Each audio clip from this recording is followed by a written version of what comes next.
Good afternoon, students. So today we are going to talk about Chapter 3, Molecules of Life. When we talk about molecules of life, we are looking at macromolecules, or they are also termed biological molecules. So we need to identify all the major macromolecules that make up all living organisms. We need to know what are the functions of each macromolecule, the structure and the functions of each macromolecule, and how do they help living organisms. And the four macromolecules that we will be discussing are carbohydrates, proteins, lipids and fats, and nucleic acids. So we want to understand the structure, the shape of each of these macromolecules, and how the shape is going to determine the function. So these are some of the learning objectives of this chapter. So what are organic compounds? They are termed organic compounds. Another synonymous term we can use are biological molecules or macromolecules. Macro comes from the word large. And so macromolecules or biological molecules or organic compounds are compounds that contain long chains of carbon atom skeleton. Carbon is an element, so we denote it by the symbol C, capital C. And these macromolecules are made up of smaller units. So a single unit molecule is termed as a monomer. Mono, one mer unit. When you take many of these small molecules and you join them together by a chemical bond, they form a large molecule called polymers. So poly comes from the word many. Many monomers that are joined together will form a polymer. Now we have two processes by which you can make a bond or break a bond, and those are called dehydration synthesis and hydrolysis. In summer, you experience dehydration. Hydration comes from the term water. Dehydration is removal of water. So what is dehydration? It's a process where a water molecule is removed in order to link or join these small units together. So when you take many small units called monomers and you form a long or a large molecule called a polymer, you use dehydration synthesis. Dehydration synthesis. The way I recall is, I remember one process, and then the opposite would be hydrolysis. Hydro comes from the word water, so lysis is breaking down. So what's hydrolysis? It is the process of breakdown of these large molecules. So you take a polymer, which are many small units, and you break them down into a single unit, into a single monomer by adding water. And that process is called hydrolysis. So it's important to understand how to apply these two processes together. Main biological molecules or organic compounds, we'll start with carbohydrates. When we look at carbohydrates, carbohydrate, hydrate comes from the word water. So it is the hydrate of carbon that contains the elements carbon, hydrogen, and oxygen. So I term it as, I'm going to have a new share with you, and I term this as, but it has a slideshow so you can see it here.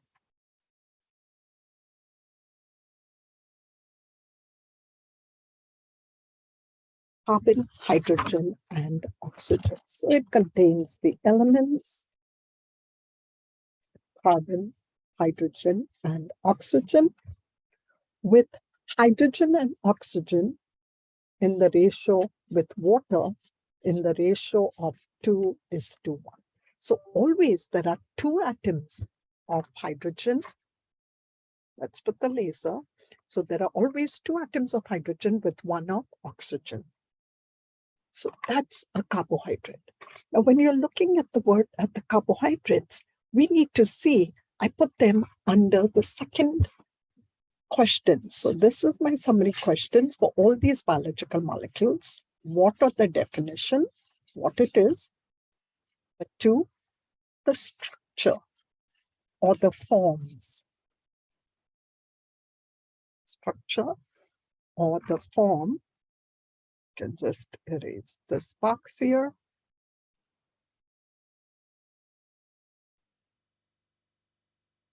Write it a little lower down here. So it's structure. It's still on the pen.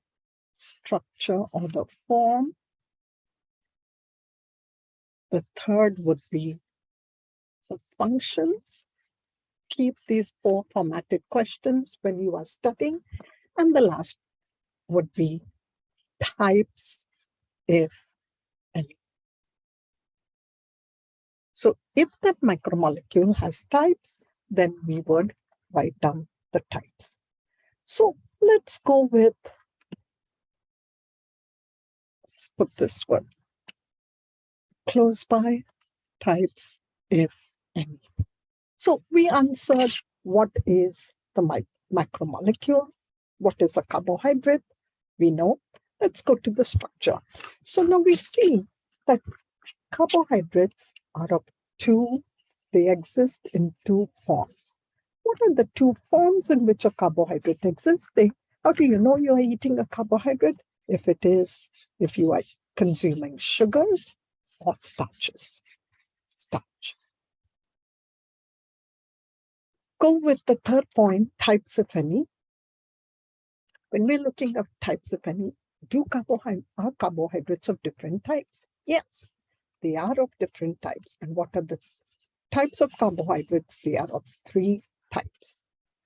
The first type is monosaccharides, disaccharides, CCHARIDES, disaccharides, same spelling, and the third would be, so mono, di, and the third is polysaccharides. Mono comes from the word one, saccharide comes from the word sugar unit. So what's a monosaccharide? A monosaccharide is a carbohydrate that consists of one sugar unit. Examples of the monosaccharides, as we are going to see here, would be an example I'm going to write on top of monosaccharides would be fructose sugar, glucose, they're all monosaccharides, and galactose. Third name is galactose. So fructose, glucose, and galactose are all monosaccharides. Let's look at a disaccharide example. Sucrose sugar,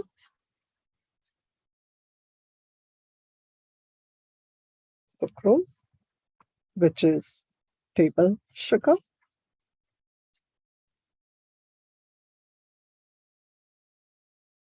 So you have two monosaccharides that are joined together. You have maltose, which is malt sugar. Maltose sugar, malt. And then you have lactose, which is milk sugar. Sugar present in milk. So these are the different types of disaccharides. Let's talk about the third type, which are polysaccharides. Poly comes from the word many. So when you have 3 or more sugar units joined together, they are called polysaccharides. And they are joined together by a glycosidic bond. polysaccharides would be starch, cellulose, chitin. I've given you all this information on the slides. So now let's start sharing with you back to the slides here. And we see what these macromolecules are like. And we have examples. So the last point would be, why do we need to consume? What are the functions of any of these organic molecules or organic compounds or biological molecules? We consume them to provide us with energy. And so I have given you all this information here about glycogen, starch, cellulose, chitin, starch for long-term purposes stored in plants. When sugar is stored as starch in plants, sugar is stored in the form of glycogen. These are very important terms that you can be asked in the exam. And where, for long-term purposes in humans, our sugars are stored as glycogen. But if all the sugars are not being absorbed in the blood, they will be stored as fat. So we talked about monosaccharides, disaccharides, polysaccharides, and I encourage you to go through these slides, which I've already talked about. And we looked at lobsters and taxonomy lab. You looked at the organisms and you saw crustaceans, which were the lobsters, the crayfish, the crawfish. They have those shells which are made up of calcium. But if you looked at insects like millipedes, centipedes, roaches, they have chitin. So let's go to now the second macromolecule called lipids or fats. And we're going to see what then is a lipid or fat. And so I'm going to write down here, number 2, when we're going into this, we look at now. Number 2 macromolecule, what we're going to talk about is what is a lipid or fat consisting of. So number 2 macromolecule, lipid or fat, it consists of 3 fatty acids, FA. It's a little difficult when I'm writing on the screen here, so just bear with me. 3 fatty acids and 1 glycerol, GLYCEROL. I'll just erase this word and rewrite it for you properly. So we're looking at 3 fatty acids, lipids and fats, consists of. So they contain the elements carbon, hydrogen, oxygen, nitrogen, and phosphorus. So this would be nitrogen, phosphorus. And they consist of, so they contain those elements and they are made up of 3 fatty acids and 1 glycerol molecule. Very important. Now, there are classes or types of lipids and fats. And so when we look at the types of lipids and fats, you have 3 classes of lipids and fats. And they are, number 1, phospholipids.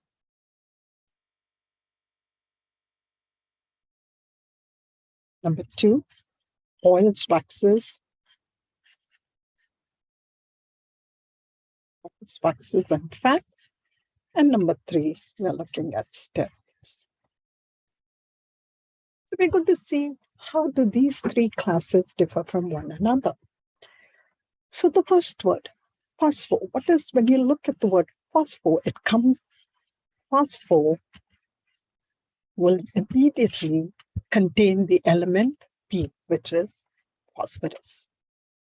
That's how you have carbon, hydrogen, nitrogen, and phosphorus. I call it the CHOMP group. So what's a phospholipid? It has to have phosphorus, a phosphate functional group. So instead of 3 fatty acids, it will contain 2 fatty acids, 1 glycerol. We'll put there 1 glycerol molecule. And now third fatty acid will be substituted, to which a phosphate functional group is attached. PO4 group stands for phosphate group. It comes from phosphorus element. So that phosphate group is attached. Let's look at oils, waxes, and fats. Where do you find oil, waxes, and fats? What is the difference when you look at an oil? It's a liquid at room temperature. Fat will be a solid at room temperature. Where would you find this word waxes now? Waxes, they form waterproof coverings on the leaves of certain plants like cactus plants. And why do they form these waterproof coverings? In order to store the water. And therefore you see cacti in Arizona because it's a very hot state. And so these plants need to conserve their water. So we can see the phospholipid molecule here. But one thing about the phospholipid molecule that I want to share is this. A phospholipid molecule has what we call heads and tails. And so I'm just going to draw for you this head and the tail that this phospholipid molecule has. So we'll draw it here with a head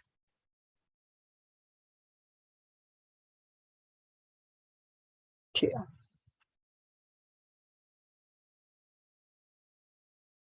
So it is called a hydrophilic head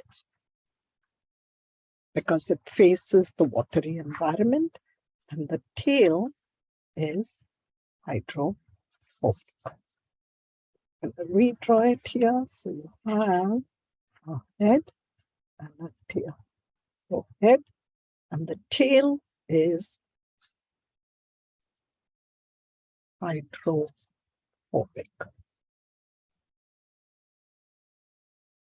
because it faces the inward environment. This is our cell membranes. And our cell membrane contains these hydrophobic tails and hydrophilic heads. So this is water-loving and water-fearing. Very important terms. Water-loving molecule.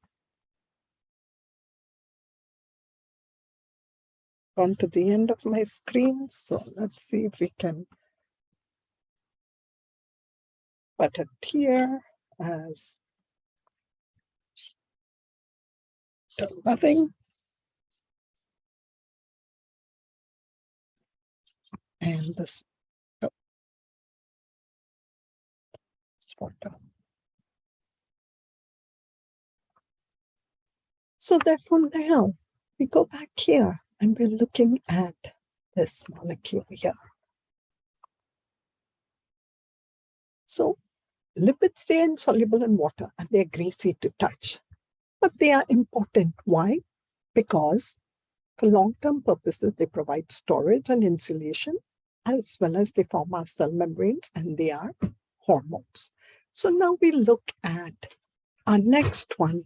We came here to the third category, which are steroids. And when you think of steroids here, steroids are nothing else but both the male and this is male and female sex hormones, which are estrogen and testosterone.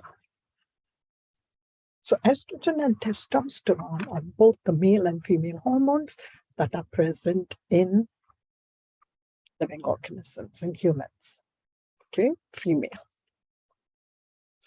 So we finished the category of lipids and fats. But now we need to know that there are two different types of lipids and fats that we are going to be looking at. And those lipids and fats are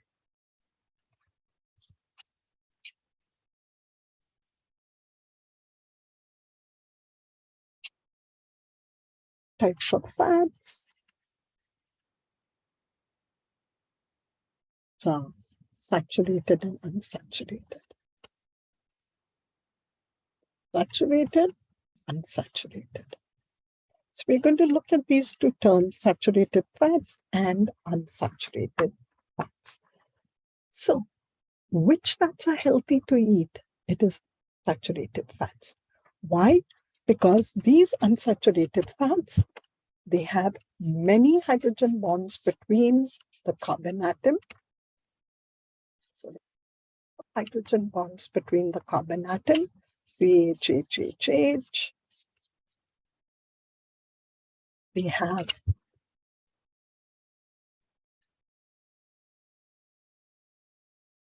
one or more double bonds between the carbon atoms. Between carbon atoms, they have one or more double bonds.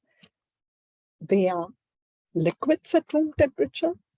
And the third important point, which I've put the information in my PowerPoint slide, is vegetable oils, olive oils, all plant oils are healthy to eat.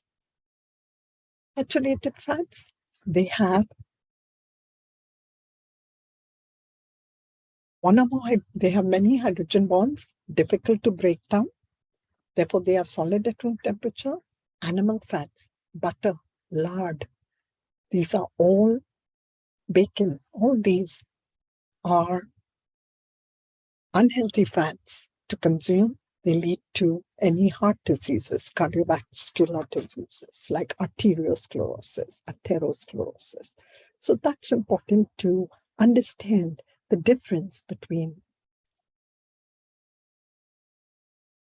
the saturated and unsaturated fats. And here they're showing you some of the saturated versus unsaturated fats and what you need to consume. And you have something called the trans fats. Hydrogenation can improve a food's taste, texture, and shelf life, but it also makes the food less healthy. So it is harmful. Hydrogenation comes from the word hydrogen bonds.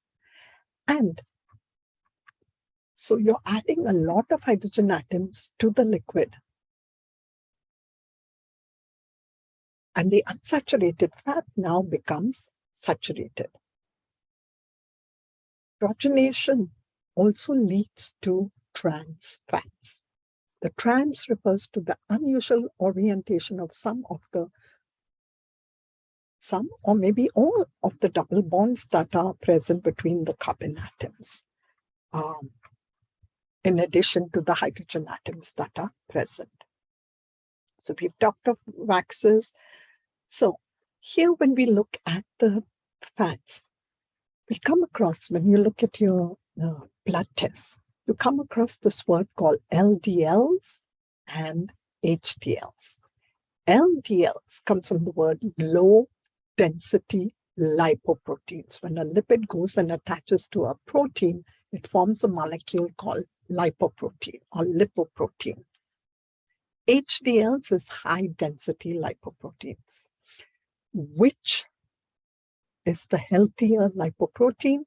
Is the HDL. So you must remember that when you go to a doctor and you're looking at your blood test, or when the doctor tells you your blood test results, you always want to hear or maintain that your HDL level, the number has to be higher than the LDL levels. When the HDL levels are higher than the LDL levels, you do not suffer from cholesterol, and therefore the risk of heart disease is lower.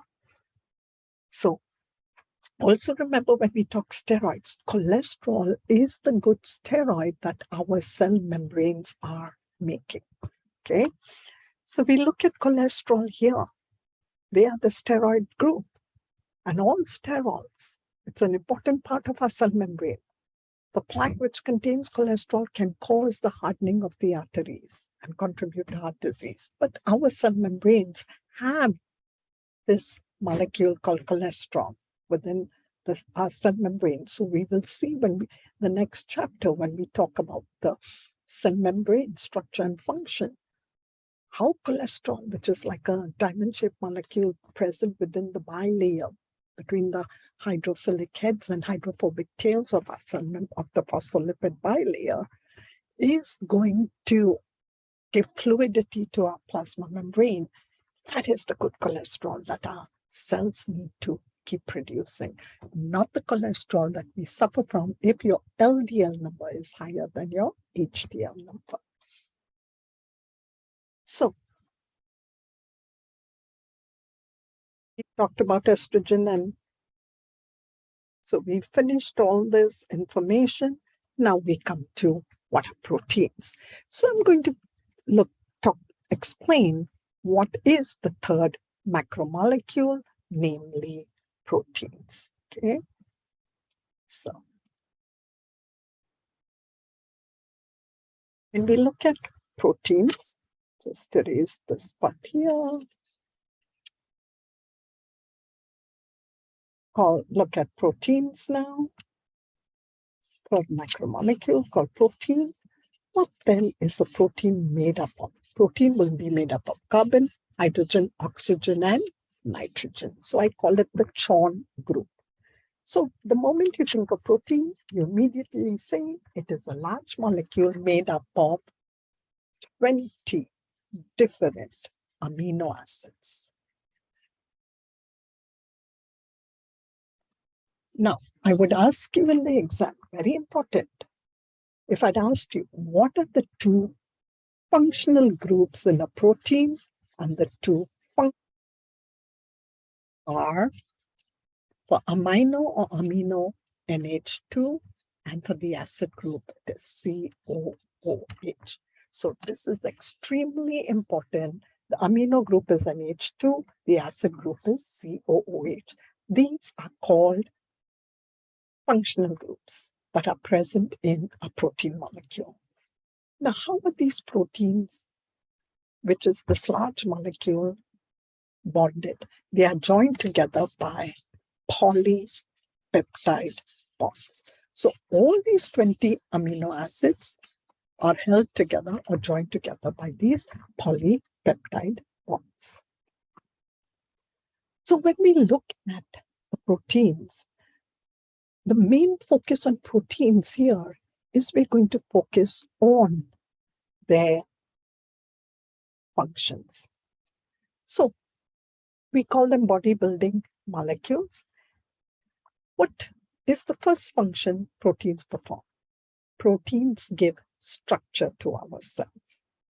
So how do they give structure? We learned, I told you in taxonomy, we have that little characteristic in the structure plan. And I said this important protein, you must remember for the semester when I discussed macromolecules, keratin, K-E-R-A-T-I-N. So where is keratin protein present? Keratin protein builds up our hair, our nails. It is present in the horns of animals, in the beaks of birds, in the hooves of animals, in our cartilage and tendons. So we have all the structure and the proteins that are present in the body. A second function protein is going to perform is protein acts as enzymes. What are, and I'm going to write that word for you so that we can understand. So the second function is they act as enzymes. Enzymes act as catalyst, C-A-T-A-L-Y-S-T. What's a catalyst? A catalyst is a chemical substance that speeds up or accelerates a reaction. So how do I know it is an enzyme? An enzyme will always end in ASE. Like a sugar will always end with OSE, enzymes will end in ASE. So when we're looking at an enzyme here, example would be, if I want to break down sucrose sugar, sucrase, S-U-C-R-A-S-E will break down sucrose. Maltase will break down maltose sugar. Lipase will break down lipids and fat. There's no fat inside. So we see the ending of the suffix is ASE. Immediately you should be able to identify that is an enzyme. Sucrose, the ending of the suffix is OSE. You identify it as a sugar. Sucrose, maltose, lactose, galactose, these are all sugars. Glucase, GLUCASE, is glucose. And so now let's go back to another function of proteins is proteins are going to build up our immune system.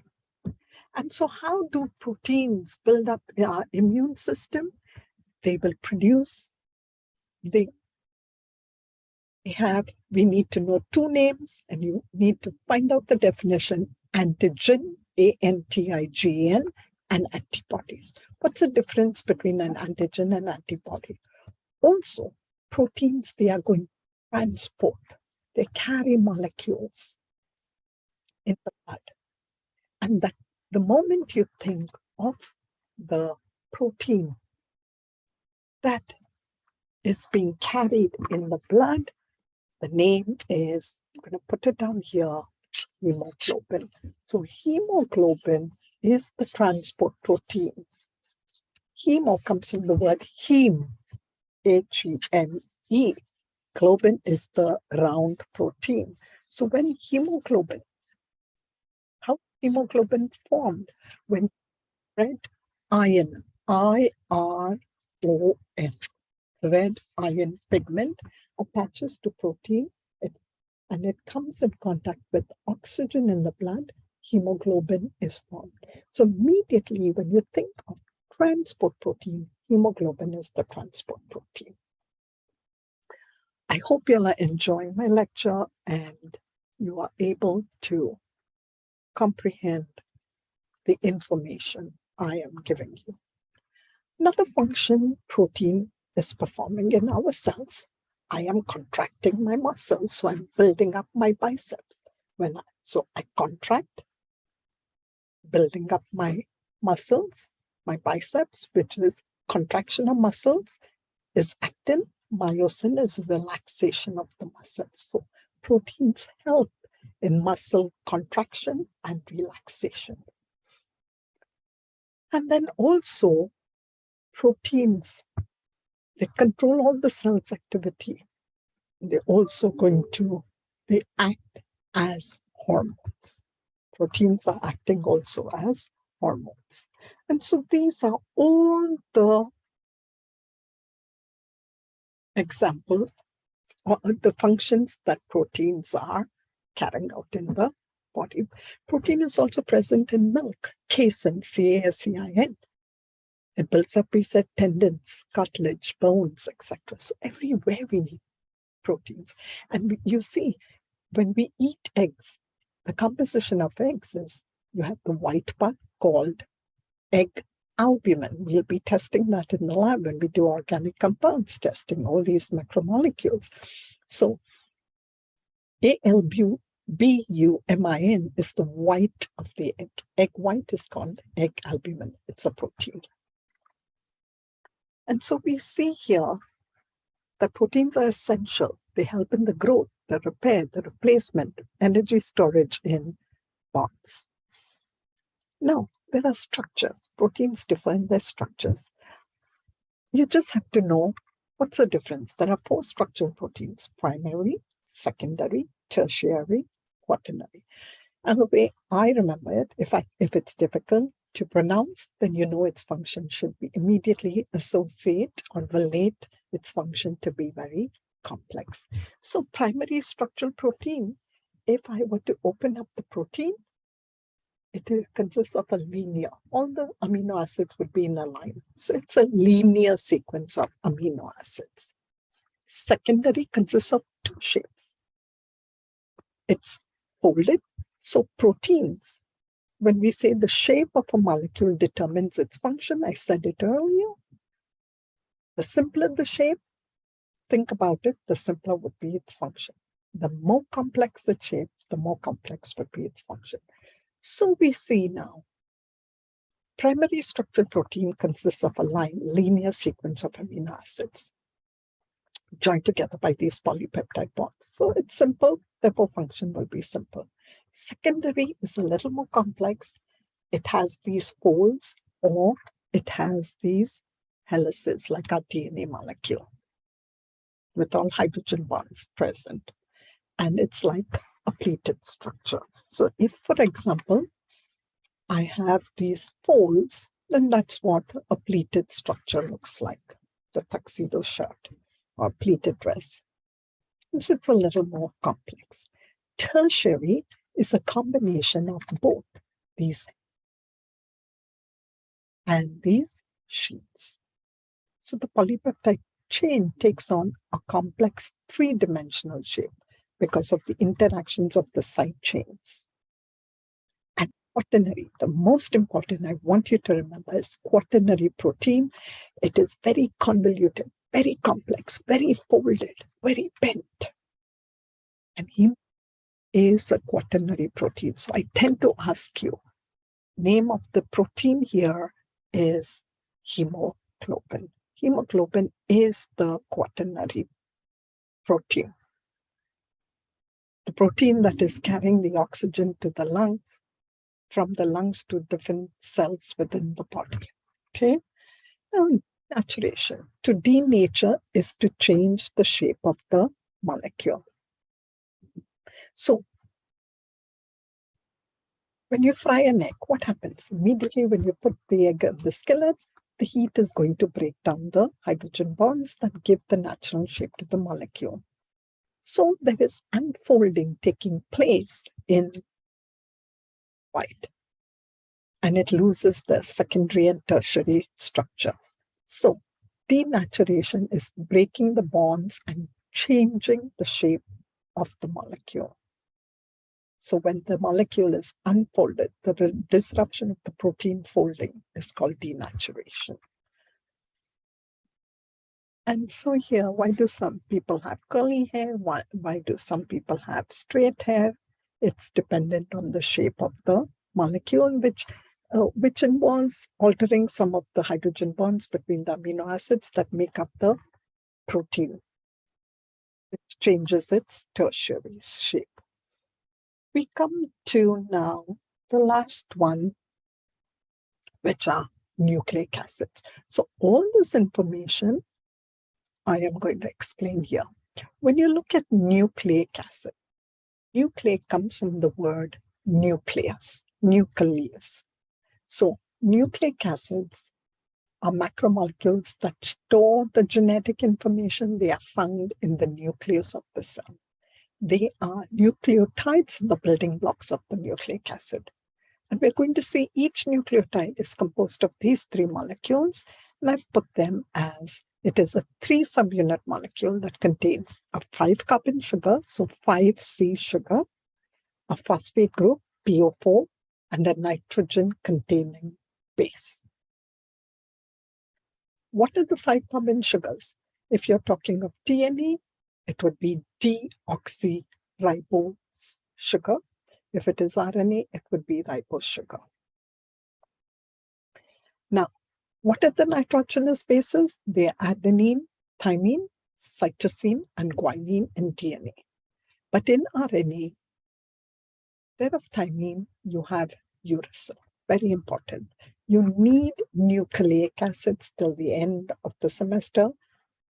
Every exam will have, we're going to build on more information on this nucleic acids. And so we see they are storage information molecules, which are the building blocks of life. And so we see the difference between DNA and RNA. Whereas DNA is holding the genetic information. So our DNA contains the code CODE of life, which is our blueprint of the individual. Each individual's DNA is unique to themselves, except if you're identical twins. But how is our DNA present? It is present in the form of this double helix, HELIX.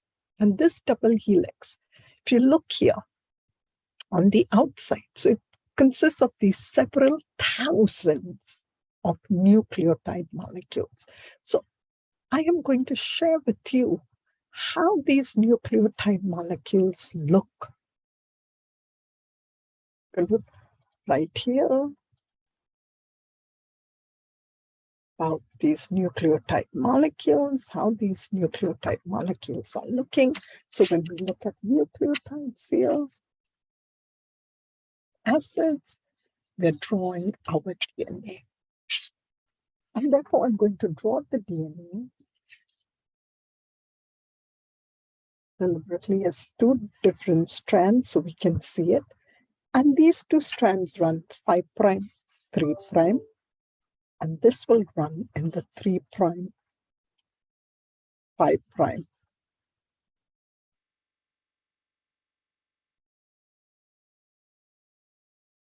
This stands for prime. So the two strands of the double helix run anti-parallel, very important word, to each other. Two strands are running parallel to each other, with one strand beginning at the 5 prime position.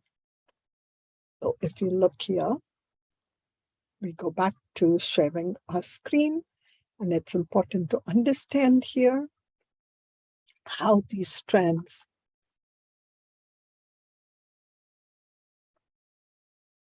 is. So you have a sugar phosphate bond and sugar phosphate backbone. It's trying to show you whether they showing you sugar molecule and RNA contains. Okay, they've not shown you here. Let's leave it here, but I'm going to draw for you.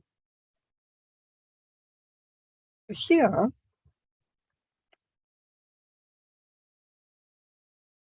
a phosphate group is attached, PO4 phosphate, and it will end with a sugar. Opposite things are going to happen here. So if this is phosphate, this is a sugar, and it will end with a phosphate group.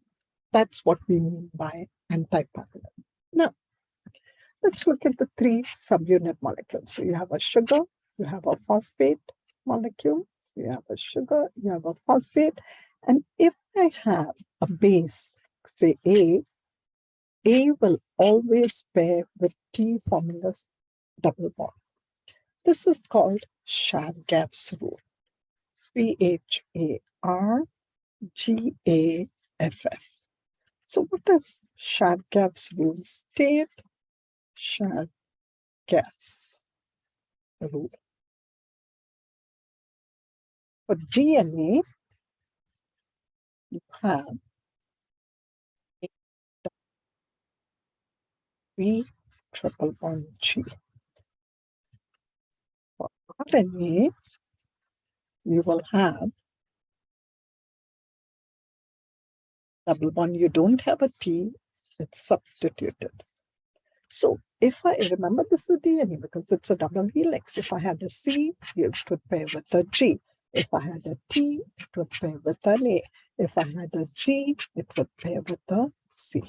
This is the bonding that takes place using Chargaff's rule. Extremely important. And so we can see here now how DNA plays a significant role in determining the type of proteins also that can be formed. I hope you've understood this. So for example, here we have a question, what is the complementary strand to this strand? And if I'm able to copy this down, and let's see if we here, and let's work on the sequence here. Let's work on the sequence here. No. Okay, so if I put a sequence here, C, T, T, let's put it like this. So if I put the sequence C, T, T, A, G, C.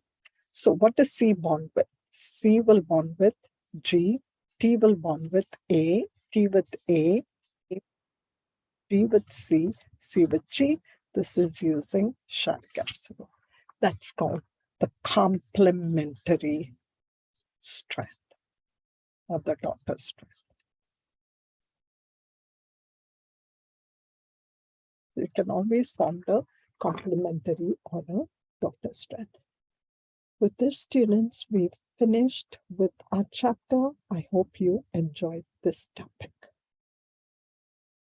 Sure.